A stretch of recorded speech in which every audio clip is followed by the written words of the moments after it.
right, so let's have a look at the spectra here. And this is what I also want to do at our group meetings, is try to look at the spectra so we can see how to proceed from here. So I've chosen this because Ashwarya gave me this during the week. And what I want to look at in all of these here is look at the structures and try to match the structures with the compounds. All right, just trying to get a nice spot to put the zoom button on. Right, so what you find here is that we have 3 protons in this intermediate. And I want to just explain a few things about coupling constants here and make you understand this. And sometimes it's better to work off topspin than work with these PowerPoints, but nonetheless, we'll work with this because we have it. Right, and the first thing we'll look at is this H4 proton that you find here. Now, you know that fluorine also couples protons, so this is also NMR active. So your fluorine is just like a hydrogen. It will couple this hydrogen as well. We've got another hydrogen that's next to this 4. So you've got 2 things that can couple 4. And since they both ortho to H4, we can expect the same coupling constant. So what you find is you get sort of a triplet that occurs here. Right, now the reason for getting a triplet from these 2 is because that fluorine couples the hydrogen with the same coupling constant that the H5 couples the H4 to. So first you get a doublet, right? So H4 will couple the fluorine by a doublet, and then that doublet is further coupled into each doublet as well. And then you'll find that the inner lines of those 2 doublets is what is coinciding in the middle here. And the outer lines are the outer lines of the 2 doublets. So although it's looking like a triplet here, it's actually a double doublet that you see, right? So the first doublet is by the fluorine. And if I look at the coupling here, I haven't calculated, but I'm sure I'll get around 8 hertz for the hydrogen that's at 4 and the fluorine coupling about 8 hertz. And then the H5 and H4 coupling is also another 8 hertz. And that's why you'll see you getting this here. Right, so H4 is very easy to see by the coupling constants and the splitting patterns. And you can, maybe Ashwarya can go back and look at the coupling constants when you go to topspin, but you should find that around about 8 or so. Right, and I can see with my eye that this is not one line, there's probably 2 lines here. So we can expect 2 very close coupling constants, maybe like 8.0 and 7.8, right? This double doublet that we're seeing here. If I go to H5, right, now H5 is only ortho to this H4, which means I'm going to get one big coupling constant of about 8 hertz. And the other coupling constants that I get are going to be lower than 8 hertz. Now, this meta coupling to this fluorine and this meta coupling to the hydrogen is what I can see here. I don't know if you can see it as good as me, but if you do an expansion on this, you probably see like 2 triplets in that doublet. So you see like a doublet first, then got 2 triplets here. And I think the coupling constant for those 2 triplets is about 2 to 3 hertz, right? And those 2 triplets arise because of the same thing. The hydrogen at 1 and the fluorine at 3 couple this 5 with a very small coupling constant, maybe about 2 to 3 hertz, right? So what you're finding here, and I would actually say that when you're reporting this, you can report it as a multiplet. But what you're actually finding here is that the first doublet is by H4 and the second doublet is by 1 and the fluorine.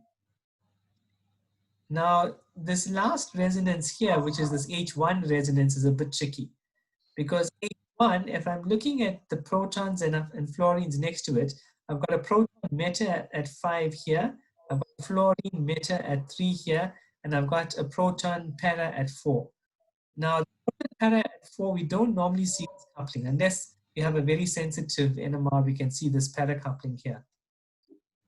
So what normally happens, and I'm gonna probably say that this is what happens in this case, is that your H1 and your fluorine is probably coupling with a larger coupling constant than the H1 and the H5.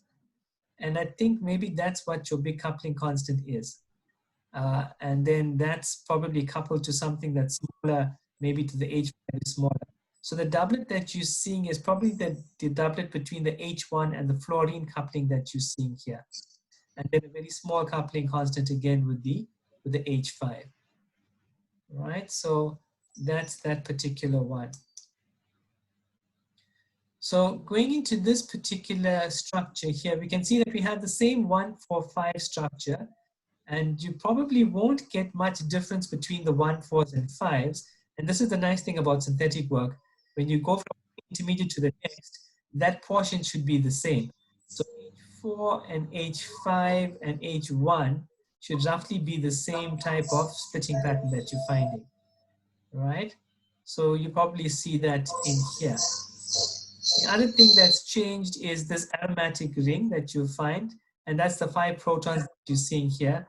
Note that the 2' 6' is the doublet in this case, right? It's the doublet in this case because the 2' and 6' is next to this 3', 5', right? So you're only seeing one half of the molecule. So 2' is a doublet by 3', and that's why you see it as a doublet here. So your 2, 6 is equivalent, and your 3, 5 is equivalent, and then your 4 is separate.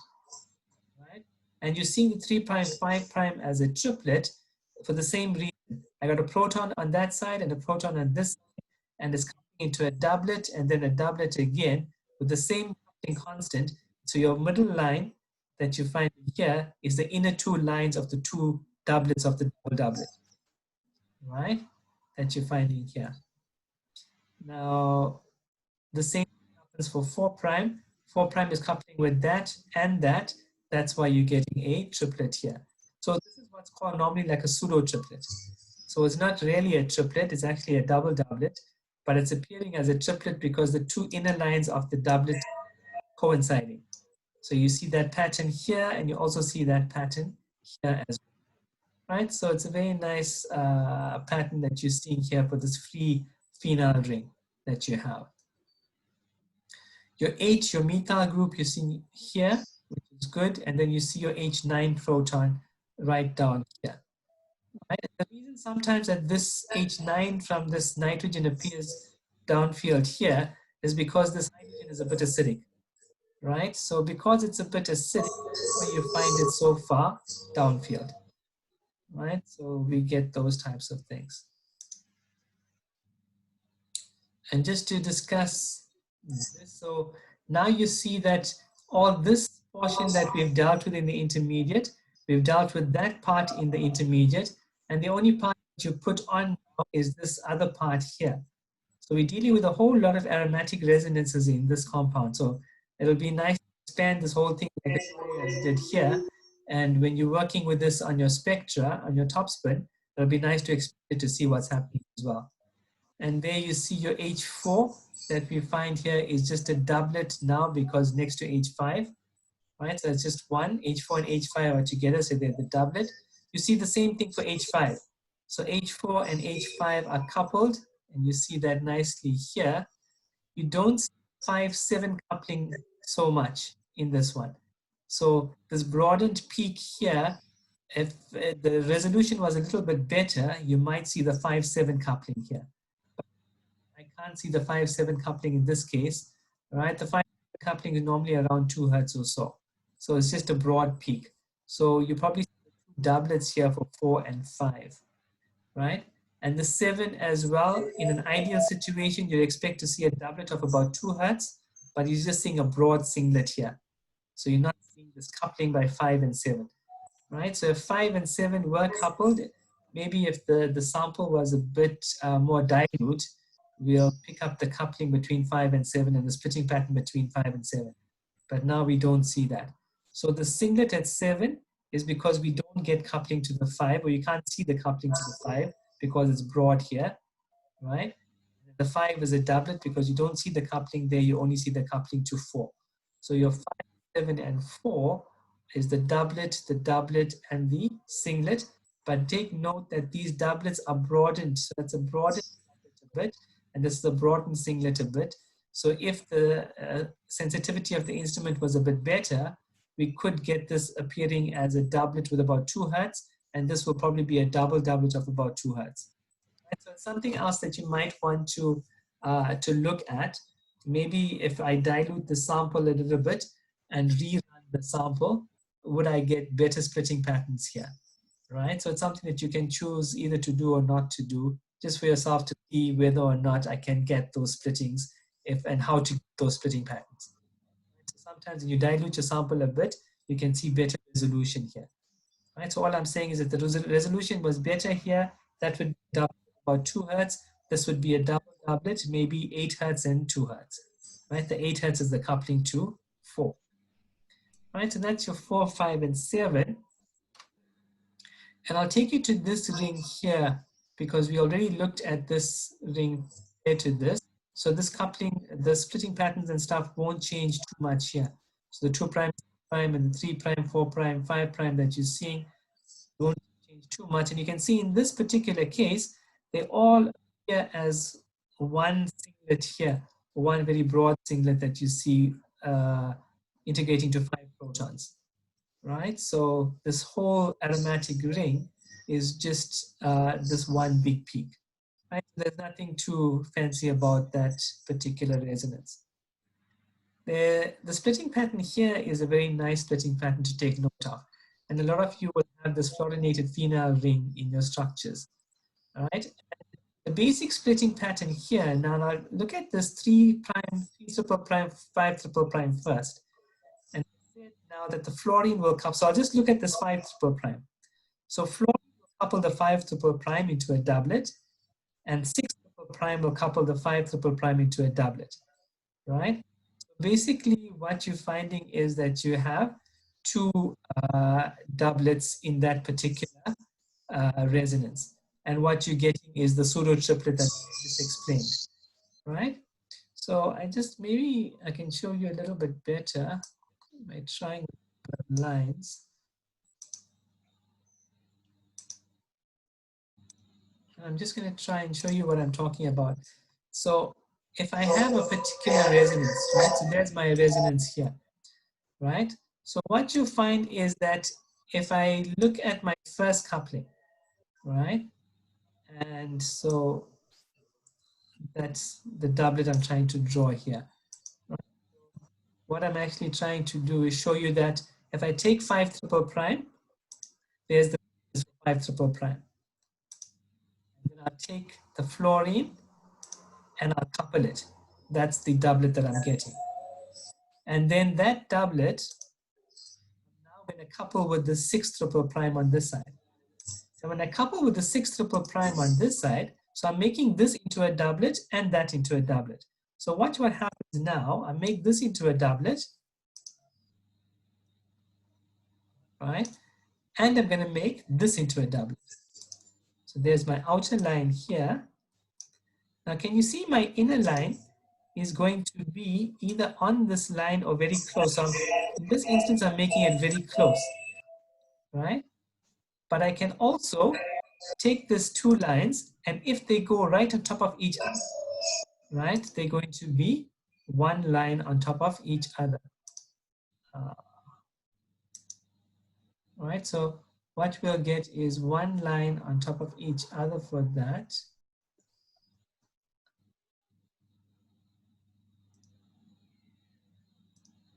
And you can see the intensity will now start to increase because those 2 lines will be on top of each other.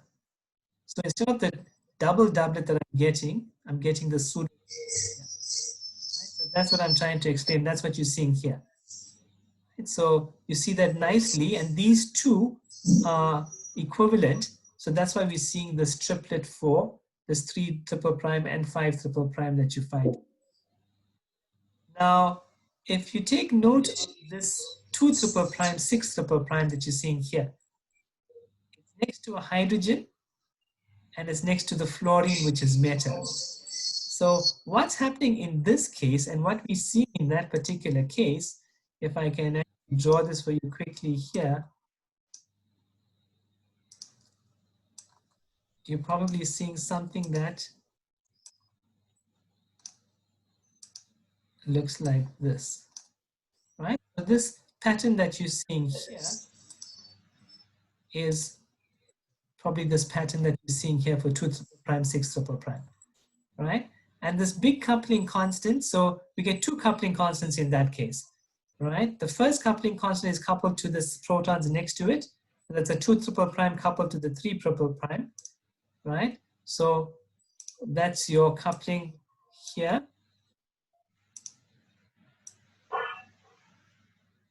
right? So that doublet, and then the second coupling that you're finding here. So if I take this and I couple it again, that second coupling is the coupling to the fluorine method to that.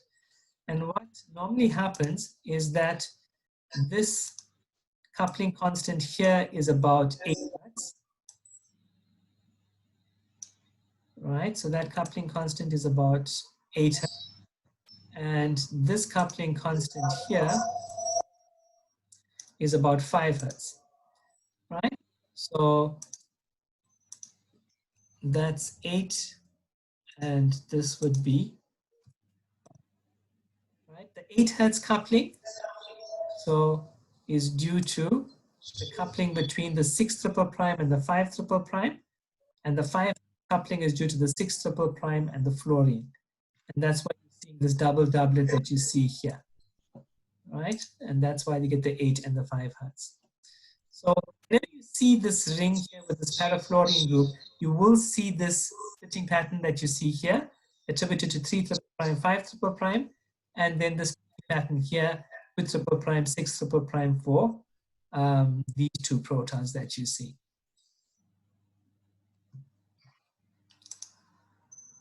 And then there's the carbon spectra for here. Now, when you have fluorinated spectra, carbon spectra are very, very useful to use.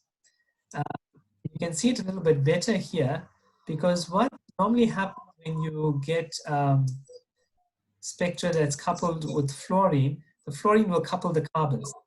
So normally fluorine will couple this carbon directly on it, and you can see I try to put it nicely here, and this coupling constant is around 220 hertz or so, right? So you can calculate this coupling constant about 220 to 250 hertz, right? That line here and this line here, and that's your carbon triple prime.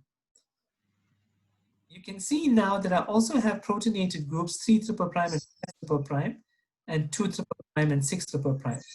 And it's very easy to tell those two carbons apart, because if I have a 3 triple prime, 5 triple prime carbon here, I'm expecting to see a coupling constant that's roughly about 20 hertz or so. So I can see that there's something here that is where I put. So we'll need to calculate this coupling constant, and this coupling constant is about 20 hertz. If this coupling constant is about 20 hertz, then we'll know now that this coupling constant of about 20 hertz is equal to this 3 triple prime, 5 triple prime. And this 2 triple prime, 6 triple prime, which is somewhere around here, will have a coupling constant of about 8 to 10 hertz. So try and locate those two doublets, look for 20 hertz here, and look for about 8 to 10 hertz here. And you'll be able to see that those belong to these particular carbon atoms. Then what you can nicely do is go back to your HSQC spectrum. All right, if you go to your HSQC spectrum, what you can then do is try to use what you identified with the 20 hertz and the 8 hertz, and then you can correlate them. And you can see this 20 hertz one correlates very nicely to this triplet here. Right? So the 20 hertz correlation is the 3 triple prime, 5 triple prime. It correlates nicely here to what we identified as 3 triple prime, 5 triple prime from our splitting patterns in the proton spectrum. So you see it worked out very nicely for this one. And you'll also find that if you take the line here, that this will be around 8 to 10 hertz as well, right? So it correlates nicely with this peak here, right? So sometimes, even if you're not sure whether this is 2 triple prime, 6 triple prime, you can confirm that by the using your carbon-13 NMR spectrum. The last thing I want to show you here is that when you have a fluorine methyl group, the fluorine will couple the carbon on it, right? So the C8 will be a quartet because you have the one rule. You've got 3 fluorines here, so the C8 will be coupled into a quartet. So what Aishwarya is showing here is the 4 lines of the quartet. And I think I made a comment here that we need to show this better because she's showing it as 2 doublets here, but we need to show it as a quartet. So that's the first line, the second line, the third line, the fourth line of a quartet, right? So this needs to be like a quartet. You can just put the whole thing grouped together here, or you can put like 4 lines, in a different fashion to show this is a quartet, right? And then again, the quartet on 8, because this carbon 8 is directly bonded to fluorine, I'm expecting about 220 to 250 hertz for each of these as well, right? So a quartet with a big coupling constant of about 220 hertz. Just like how you get a quartet of 7 hertz in your proton NMR spectrum, you've got a CH3 and a CH2 group, right? Your CH2 becomes a quartet with about 7 hertz. The same thing's happening here. It's just that now you've got a fluorine attached to that coupling. So your coupling constant is about 220 to 250 hertz, right? So you can also expect the C2 to also be a quartet, right? But the coupling constant is going to be much smaller here. Remember, 2 bonds away, just like 2 bonds away here, is that this 2 bonds away is now, you can expect about 20 hertz that you're finding for C2, right? So if you measure this coupling constant here, this must be about 20 hertz. These 2 big lines are the 2 inner lines of the quartet. So there's still 2 small outer lines here. Sometimes the outer lines get lost in the noise in a quartet, right? So what you'll find is this peak is also a quartet because of 2, right? So your 8 and your 2 are both quartets in your carbon-13 spectrum that you see here, right? Then just one to show you before we close is when do I use my HMBC spectrum and when do I use my NOESY spectrum? How do I actually use that to tell me about these structures? You'll see that we use mainly the proton NMR spectrum and the carbon NMR spectrum. And by using those 2 spectra, we can get a lot of information, right? But so I can tell 4, 5, and 7, all these protons here, 8 and 2, all those protons there. But I wouldn't be able to tell apart something like maybe 5 double prime and 2 double prime. So if I look at 5 double prime and I look at 2 double prime, I can't use chemical shift to differentiate between those 2 carbon atoms because that carbon is next to an oxygen and a nitrogen. That carbon is next to an oxygen and a nitrogen. I've got an aromatic group on that side. I've got an aromatic group on that side, right? So you'll see if I look at the structure as well, that your 2 double prime and 5 double prime are very close in the spectrum, right? So they have roughly the same chemical shift. So how can I actually tell whether this is 2 double prime and whether that's 5 double prime or vice versa, right? So this is where now I need to look for correlations. And I need to look for correlations here. And I look carefully, this 5 double prime carbon should show me a correlation with this 2 triple prime, 6 triple prime that I know the resonance very well. This is the resonance I just discussed with you, where I see that double doublet with the 8 and the 5 hertz. So I'm expecting this carbon here to correlate to that. And this carbon here, C2 double prime, should show a correlation either to the 7 or the 5. Let's see now. So you see what I'm doing? I'm not going to the spectrum and looking at the correlations. I'm looking at the compound first and seeing what problem I have to solve in the compound. The problem that I have to solve here is that I need to differentiate between 2 double prime and 5 double prime. And I saw what I should be seeing to differentiate between those 2. Now that I understand the problem and I understand what solution I should be getting, let me now see if I can see that in my spectrum. Because sometimes it might be evident in my spectrum, sometimes it might not be evident in my spectrum, right? So let me see now my HMBC, right? So this is my HMBC, I think so. Right, so this is my COSY. So there's the HMBC here, right? So what I'm actually looking for in this region here, this particular peak, right? Because this particular peak that I'm finding is my 2 double prime, 6 double prime. And as I said, I'm expecting it to correlate to 5 double prime here. So what I will do here in this case, I'll go to top spin. I'll expand this region here because I'm expecting one of those peaks to show a correlation to this here. And whatever peak that shows the correlation to that will be my 5 double. Right? This is an HSQC, right? So I don't really have an expanded version here in this, right? So you'll have to go to topspin to have a look at that, right? So topspin will tell you what that is, and then the other one should be correlated, and you can see this other one that I'm looking at here, right? So I'm looking at a peak here and this peak here, and can you see very nicely that this peak here and this peak here both correlate to something in here, right? So this peak here that I'm looking at and this peak somewhere around here correlates to one of these carbons. And whatever carbon that correlates to will be 2 double prime. So I'm talking about 5 and 7. So there's my 7 and there's my 5, and there's the correlation that I'm talking about, right? And that's that correlation that you want, because that correlation will tell you that you have your 2 double prime. And the other correlation that you're looking at will be for the other peak, that is going to be your 5 double prime, right? So these two peaks here can be distinguished by your HMBC correlations to that and to that, right?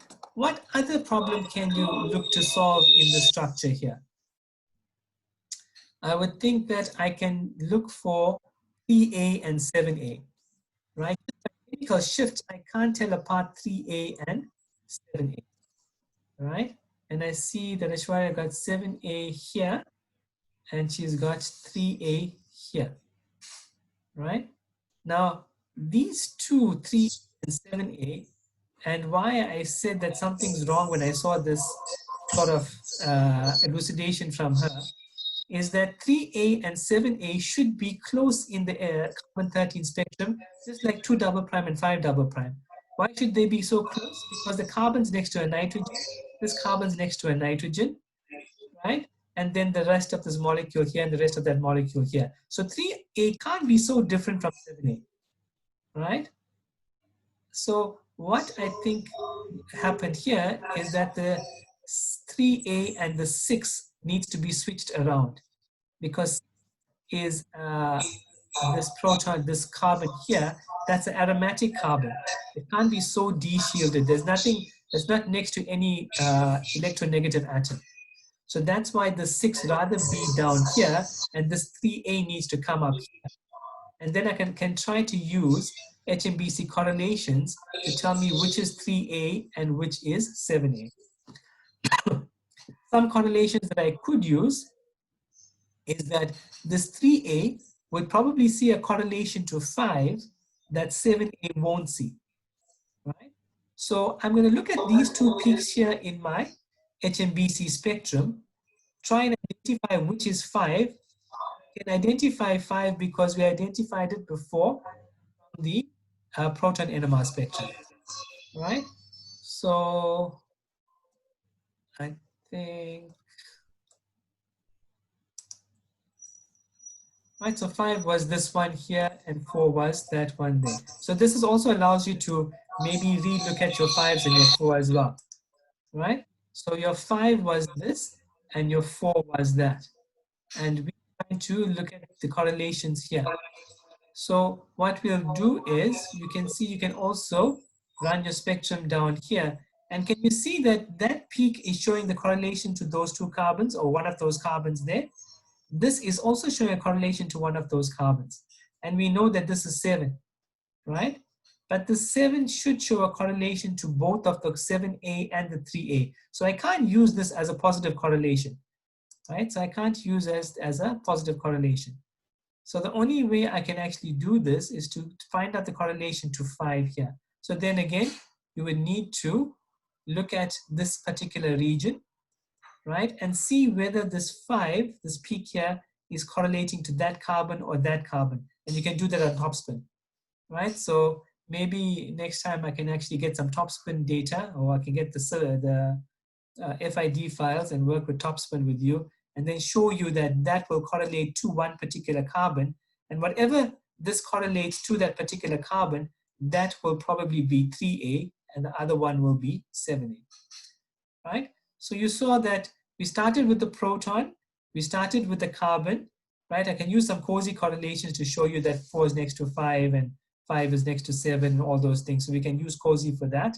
I can also use cozy to show you that 5 triple prime is next to 6 triple prime. And if these were separated out, we can show you that on cozy as well. HSQC will show you which carbons are attached to which protons.